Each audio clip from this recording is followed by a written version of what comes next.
নমস্কার বন্ধুরা, আপনাদের আরও একবার স্বাগত জানাই পাবলিক ভিউ কলকাতাতে। বন্ধুরা, আজকের এই ভিডিওতে আইএসএল বিশেষ করে আনোয়ার আলী নিয়ে, তারপরে আনোয়ার আলীকে কত টাকা অফার করছে ইস্টবেঙ্গল, তারপরে মোহনবাগানের বেস্ট প্লেয়ার ডিমি পেড্রোটাস কবে আসছে, তার এক্স্যাক্ট টাইম কত, কবে, সমস্তটা জানাবো। প্রীতম কোটালের ব্যাপারটা কত দূরে গেল, সমস্তটা বলতে পারি। ভিডিওটা শেষ পর্যন্ত দেখবেন এবং ভিডিওটি শুরু করার আগে একটা ছোট্ট অনুরোধ করে রাখবো, যেহেতু এইখানে আপনারা খেলার সমস্ত রকম আপডেটস পেয়ে যাবেন, তাই অবশ্যই পাবলিক ভিউ কলকাতা চ্যানেলটিকে সাবস্ক্রাইব করে বেল আইকন প্রেস করে অল করে রাখবেন। তাহলে বন্ধুরা, সবার প্রথমে আনোয়ার আলীর আপডেটটা দিই। আনোয়ার আলীর বিষয়টা রবারের মতো টেনেই যাচ্ছে। সবার প্রথমে পিএসসি প্রথম মিটিংয়ের পর বলেছিল যে 4ই আগস্ট তারা একটা ডিসিশন দেবে। তো সেই ডিসিশনে আনোয়ার আলী নিজে পর্যন্ত মোহনবাগানের কাছে এনওসি চেয়েছিল, কারণ সেটা বলা হয়েছিল যে এনওসি দিতে হবে। তবে অবাক করে দেওয়ার মতো, গতকাল সকালবেলা পর্যন্ত এটা জানা ছিল যে মোহনবাগান 4 তারিখ এনওসি দেবে।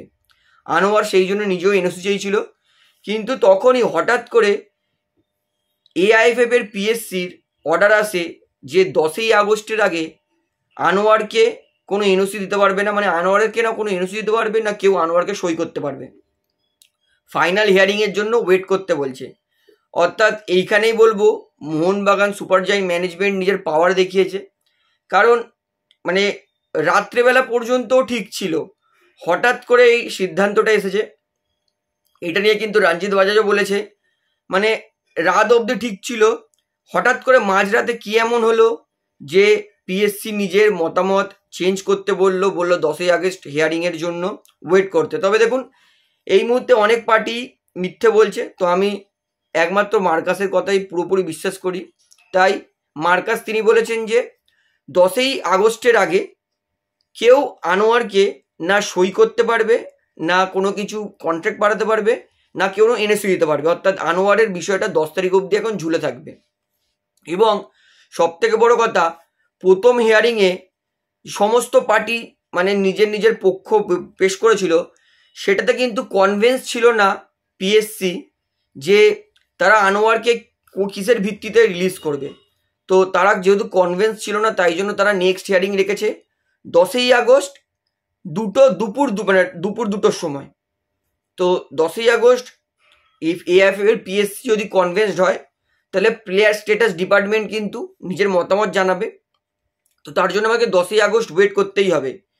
এবং সব থেকে বড় কথা, আনোয়ার আলীকে 4 কোটি টাকা অফার করেছে ইস্টবেঙ্গল দল, এবং ভারতীয় প্লেয়ারদের মধ্যে 4 কোটি টাকা সর্বাধিক টাকা অফার করেছে ইস্টবেঙ্গল একটা প্লেয়ারকে একটা সিজনের জন্য।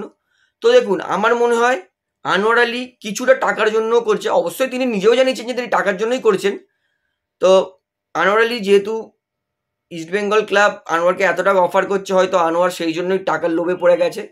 তো এটা একটা প্লেয়ারের নিজস্ব ইন্ডিভিজুয়াল ব্যাপার যে সে কোন ক্লাবে যাবে না যাবে, তো সেটা বিষয়ে আমি কিছু বলছি না। তবে 4 কোটি টাকা অফার করেছে, একটা দেখাচ্ছে ভারতীয় ফুটবলে টাকা আছে, কিন্তু তোমাকে সেই টাকাটা বার করার মতো খেলতে হবে।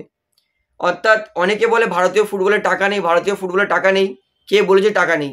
ছাংতে 3 কোটি টাকা পাচ্ছে, আপুইয়ে 3.5 কোটি টাকা পাচ্ছে, থাপা 3 কোটি পাচ্ছে, সাহাল 3 কোটি পাচ্ছে, আনোয়ার আলী 4 কোটি টাকা অফার পেয়েছে।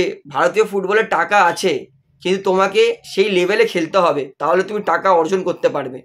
তো এটা কিন্তু ভারতীয় প্লেয়ারদের জন্য, যারা ভারতীয় ফুটবলার হওয়ার কথা ভাবছে, তাদেরকে বলি টাকা কিন্তু আছে, কিন্তু তোমাকে সেই লেভেলে খেলতে হবে।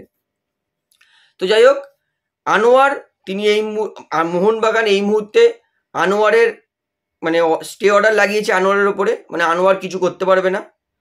কিন্তু আনোয়ারের লয়ার চাইছে যে ব্যাপারটা গ্রাউন্ড লেভেলেই থাকুক এবং ইন্টারিয়াম অর্ডার আসুক, এবং আনোয়ার এনওসি চাইছে। তো এটা পিএসসি জানিয়েছে ইন্টারিয়াম অর্ডারই আসবে, তবে সেটার জন্য আমাকে 10ই আগস্ট ওয়েট করতে হবে। অর্থাৎ 10ই আগস্টের আগে আনোয়ারের বিষয়ে কিন্তু কেউ কিচ্ছু সিদ্ধান্ত নিতে পারবে না। তো দেখা যাক 10ই আগস্টে কি হয়, কারণ হাতে এখনো কিন্তু 6টা দিন সময় আছে, 5 দিন সময় আছে, এখন অনেক কিছু হতে পারে 5 দিনের মধ্যে। তো যাই হোক, আপাতত আনোয়ারের বিষয়টা থেমেছে। এইবারে আপনাদেরকে বলবো, ডিমি পেড্রোটাস মাঠের নতুন রাজা কবে আসবে। পেড্রোটাস তিনি আসবেন 7ই আগস্ট রাত 12:30, 8ই আগস্ট বলতে পারি, 8ই আগস্ট 12:30 AM, যেহেতু 12টার পরে AM হয়ে যায়। তবে আমি বলবো 7ই আগস্ট রাত 12:30টার সময় পেট্রাটস কিন্তু কলকাতায় আসার কথা আছে। অর্থাৎ ধরে নিই পেট্রাটসের বেরোতে বেরোতে 12:30 1টা বেজে যাবে। অর্থাৎ 7ই আগস্ট রাত 12:30 নাগাদ পেট্রাটসের প্লেন নামবে এবং আমরা পেট্রাটসকে পেয়ে যাব। অর্থাৎ 7 তারিখ রাত্রেবেলা এলে অবশ্যই 8 তারিখ তিনি আবার প্র্যাকটিস চালু করে দেবেন। তো পেট্রাটস চলে এলে মোহনবাগান দলের কিন্তু সমস্ত টিম পূর্ণ হয়ে যাবে। তো পেট্রাটস আসলে সত্যিই খুবই খুশি হবে এবং পেট্রাটসের জন্য ওয়েট করছে, কারণ পেট্রাটস এই মুহূর্তে বলতে গেলে মোহনবাগান একটা হিরোর মতো, এবং তিনি যদি এরকমই আরও 2-3 সিজন খেলে যায় তাহলে কিন্তু তিনি মোহনবাগান লেজেন্ডও হতে পারেন। তো দেখা যাক কি হয়।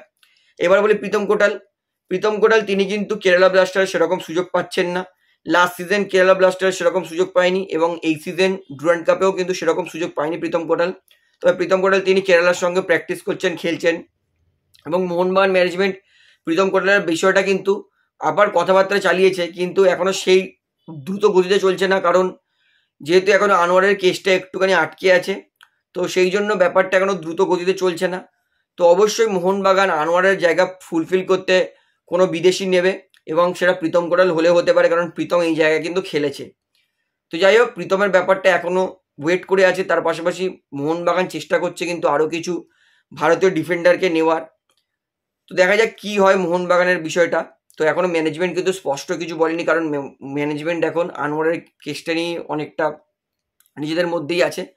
তো যাই হোক, ভিডিওটা আমার এতটাই বলার ছিল। তো আপনি আনোয়ারের পরিবর্তে কোন খেলোয়াড়কে দেখতে বেশি পছন্দ করবেন সেটা আমাকে অবশ্যই কমেন্টে জানাবেন। তাহলে ভিডিওটা এখানে শেষ করছি। ভিডিওটি ভালো লাগলে অবশ্যই লাইক করুন, কমেন্ট করুন, শেয়ার করুন, এবং বন্ধুরা চ্যানেলটি তার নতুন আছেন সবাইকে একটা অনুরোধ করবো, তারা অবশ্যই পাবলিক ভিউ কলকাতা এই চ্যানেলটিকে সাবস্ক্রাইব করে বেল আইকন প্রেস করে অল করে রাখবেন। ধন্যবাদ।